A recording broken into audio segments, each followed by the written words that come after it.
Hello, this is JP again. Today we're going to talk about roadside. You got a divided highway, and you got a undivided highway, like a two-lane road. We're going to talk about how to set your safety triangles up, and how do you go about doing that. No matter what company you work for, some companies require you to pull over within 2 hours or 100 miles to do a roadside safety check. Some companies require you to do it within 50 miles. Every company policy is different. You know, we don't never know. But when you're trying to learn how to set your safety triangles out, you need to learn how to set them out the proper way and how to exit the road the proper way and get back on the road the proper way. First things first. All right, whenever you're coming over to do a roadside, you need to gear down as needed and slow your truck down to about 20 miles an hour. Because you don't want to exit the road going 45, 55 miles unless it's an emergency exit and everything like that. Because your load will rock and it will shift. So you want to go off one tire at a time at a little angle, nice and smooth. So that way you don't sit there and you know, shake your load up and get ready to fall over or anything. Your load secure me. All right. So you're going to gear down as needed. You're going to check your mirror on the right mirror. Make sure nobody's passing you on the right side of the road as you're trying to exit. You know, it's happened before. You know, people don't believe it, but it does happen more common than normal. Mm-hmm. So you're going to get your truck over under 20 miles an hour. You're going to exit the road off nice and smooth in a nice, fashionable manner. You're going to keep going straight until your truck and trailer is completely out of the road. Say, for instance, this is your white line right there. You're going to sit there and keep going until your truck and trailer is on the right side of the white line, 4 to 5 feet if you have the room. 9 times out of 10, you know, you're not going to have much shoulder there, so you're not going to have the 4 to 5 feet. But if you got it, use it. You know what I'm saying? Make sure you got the 4 to 5 feet from the white line, and your truck and trailer is completely straight and out of the road. You don't leave your corner of your trailer in the road. You don't want to have nothing like that. All right. Next, where the road crowns over, say the road crowns like that and you're on the side of the road, don't make your truck go over that crown, because if it's grass and tires, you know, they'll sit there and they'll slide. You know, you don't know what's in the tall grass, or if the grass is wet. It'll be like on a skateboard and you'll go over and roll over. So wherever the road starts to crown, don't take that right side when you're exiting the road and go over that crown. Make sure you do not go over that crown. And you can see it when you're driving down the road, and I'll point that out later on. All right? Once you come to a complete stop, you set your brakes. Set your brakes. You know? Put your shifter in neutral. Split her down. Turn your right turn signal off, put your four-ways on. Okay? So that's what you're going to do on that. So you set the brakes, shift her in neutral, split her down, turn your turn signal off, put your four-way flashers on. Okay? That way you're already setting on the road with your four-way flashers. Now, here comes the tricky part. Are you uphill or downhill? So when you're sitting in that driver's seat and you're pointed downhill and you got a trailer, which way would you turn the wheels? You'll turn them to the right. So I turn my wheels to the right in case my tractor starts to roll and my brakes fail. My truck and trailer will roll away from traffic. If I'm pointed uphill, I would turn my steering wheel to the left. That way if my truck and trailer starts to roll backwards, it'll pull me away from traffic. Okay? Pull me away from traffic. That way you never want your truck or trailer to roll into traffic if you're not in the truck and the brakes fail. You know, something goes wrong. Or you forgot to set the brakes. That's happened too. Alright. There's three main reasons why you'd pull over on the side of the road to begin with. That is, check your tires for heat, blowouts, and flats. So you check your tires for heat, blowouts, and flats. Load security. If I'm doing a dry van and I can open my door, I'm going to check my load locks. You know, I'm going to check my load security. I'm going to make sure my pallets are not shifted, falling over, no boxes fall over. You know, because I hate to open them doors and all my pallet and product be scattered all over the floor. All right? That's your load securement.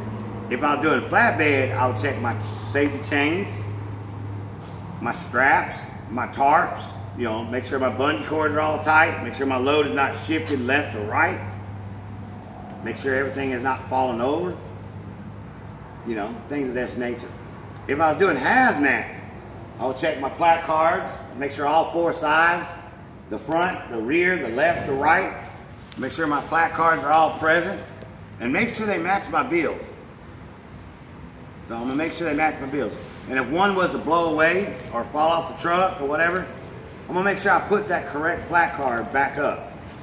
If I'm doing poisons, I'm gonna make sure I put the poison one back up, the one that matches it. If I'm doing flammable, I'll put a flammable one back up. Now, the reason you gotta do that, because what if you was a wreck or get knocked out and unconscious, you'll say, the hazmat team gotta know how to treat this load. So you got to make sure you placard correctly and make sure they match the bills. You know, you don't want to just put a damn flammable one on there and you're hauling down poison. You know what I'm saying? It ain't gonna work. I mean, you can't just do that. That'd be against the rules. But always make sure that the placards match your bills. You know what I'm saying, for what you're hauling. You know, these are all safety tips. Those are the three main reasons why you was to pull over on the side of the road to begin with. Check your tires for heat blowouts and flats. Check your load securement. You know, get in there and check your load locks, your straps, your pallets. Make sure they're not shifted, falling over. And check your plat cards if you're doing hazard material. You're going to check your front, the rear, the left, the right, and make sure they're all present. All right, so that's one of the reasons why. Now, say you had a blowout, boom, and your tire blew out, and you call your company, and you know you're going to be there how many minutes? 10 minutes. If you're on the side of the road more than 10 minutes, you are required to set your safety triangles out. All right, you're required to set your safety triangles out. Now, here's your safety triangle. Okay, I already put this one together, you know, but they unsnap and they lock down like that and they twist, you know, but you untwist them, unlock them, and you set these safety triangles out. I'm just sitting down, being lazy today. Alright, that's your safety triangle. So you got to set 3 of these safety triangles out. Alright, the first thing first is you need to know what kind of highway you're on. Are you on a divided highway or undivided highway? Now, if I'm on a divided highway, that means I got a median in the middle, or on-ramp or off-ramp to the interstate. That's considered a divided highway. How about a one-way street? A one-way street downtown is considered a divided highway because you got buildings dividing you. So you want to make sure that you know, you set your triangles out all to the back, the rear of your truck. So you're going to set your safety triangles out to the rear of your truck on a divided highway. Now the footage is really important, and this is what gets me about a lot of drivers. They get lazy out there. That left rear corner near the white line, 10 feet, is where the first triangle goes. And then you got to go 100 feet in the middle of your triangle. I mean, in the middle of your trailer. Then you got to go 100 to 500 feet, curve or hill, on the right side of your truck. So let's go on back here, and let's sit there and set these triangles out how they're supposed to be set out. Now,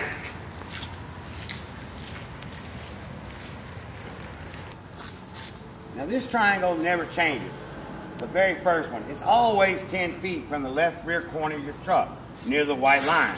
So, when you count off 10 feet, this triangle needs to be near the white line, on the left side of your truck. That shows you where it's cornered at. Okay?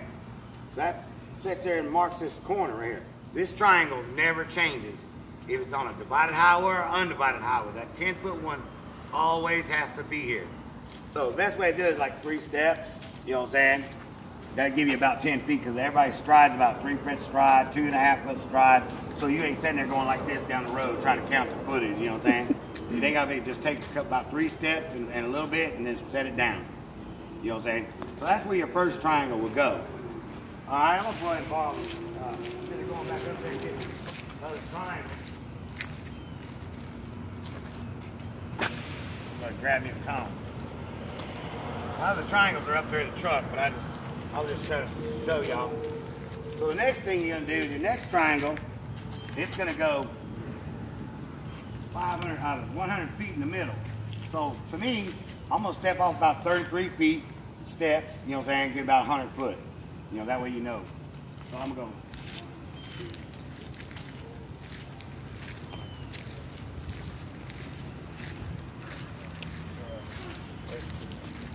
Alright, so I'm going to be about 100 feet, alright, and then I'm going to set this triangle down right here. But I know this is a cone right now, but I just didn't really go up there and get the rest of my triangle, you know what I'm saying, so I just grabbed this cone, so put it right there in the middle of your thing.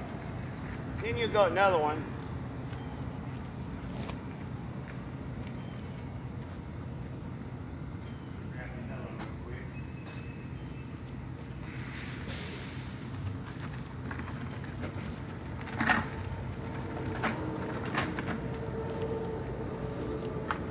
Go 100 to 500 feet on the right side of the truck.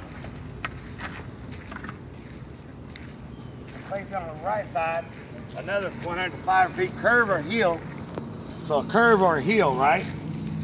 Now, if you look at this, the shape, when we get back here in the back and look up toward the truck,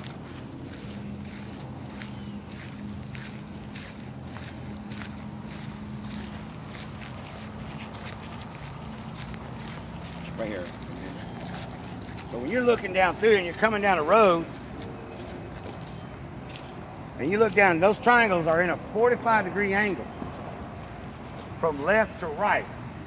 By them being left to right, that tells traffic to merge over to the left, give you some respect.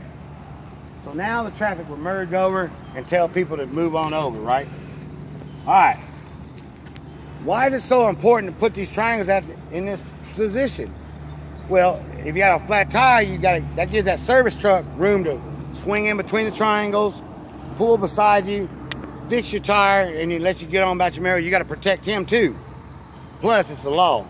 You got to set them out properly. I can't stand it when people don't set triangles out or don't set them up properly. They'll put them all in a line. You got to get that little angle going, you know, that 45-degree angle. Plus, they got to be proper footage. So that way it gives the people coming up on the roads, say you broke down on the side of the interstate. If you broke down on the side of the interstate, you know, that gives them adequate time to respond and react to move over. So if you set them, got them 10, 10, 10, they're not going to have enough time. All right. Now, let's talk about undivided highway. I got traffic going for both directions. So basically, all you're doing is taking this middle triangle right here and putting it 100 feet in front of the truck on the left side. So it's going to go 100 foot in front of the truck, which is going to, matter of fact, it's going to leave your triangles like this. So these triangles now, 10-foot one's still there. My 100 to 500 feet curve and heel is still there on the right side. And then you got one in front of the truck, 100 to 500 feet on the driver's side of the truck, letting traffic know that they're warning that there might be a car inside of your lane, so you better look out. So that's what it's going to look at. So let's go to the front of the truck. So your next triangle will go on the driver's side of your truck near the white line, right here. This is for an undivided highway. So it'll be on the left side as well as your original triangle right there.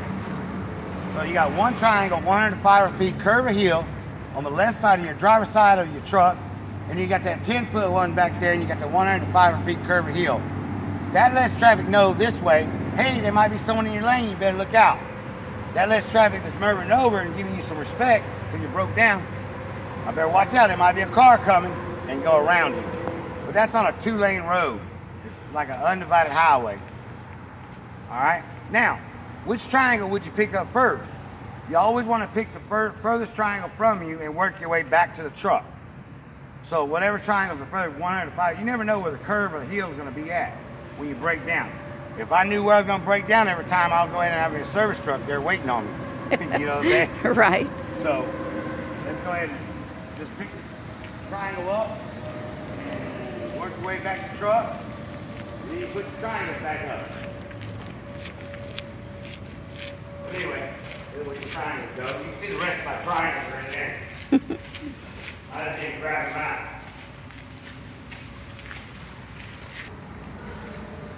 Alright, so that's how you set your safety triangles out. Now, make sure that when you go to put these things back up, you put them back in the proper place in your cargo box. So you make sure you put your triangles back in where they go.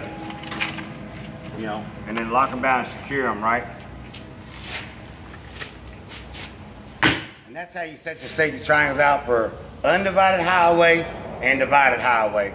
Thank you for your time. My name is JP. I work for ESD Truck Driving School. Thank you.